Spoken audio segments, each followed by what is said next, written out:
نازل ہوئی اور جو کتابیں تم سے پہلے پیغمبروں پر نازل ہوئیں سب پر ایمان لاتے اور آخرت کا یقین رکھتے ہیں۔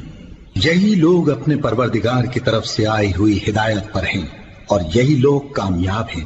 جو لوگ کافر ہیں انہیں تم نصیحت کرو یا نہ کرو ان کے لیے برابر ہے، وہ ایمان نہیں لانے کے۔ اللہ نے ان کے دلوں اور کانوں پر مہر لگا رکھی ہے اور ان کی آنکھوں پر پردہ پڑا ہوا ہے اور ان کے لیے بڑا عذاب تیار ہے۔ اور بعض لوگ ایسے ہیں جو کہتے ہیں کہ ہم اللہ پر اور روز آخر پر ایمان رکھتے ہیں، حالانکہ وہ ایمان نہیں رکھتے۔ یہ اپنے خیال میں اللہ کو اور مومنوں کو دھوکہ دیتے ہیں، مگر حقیقت میں اپنے سوا کسی کو دھوکہ نہیں دیتے اور اس سے بے خبر ہیں۔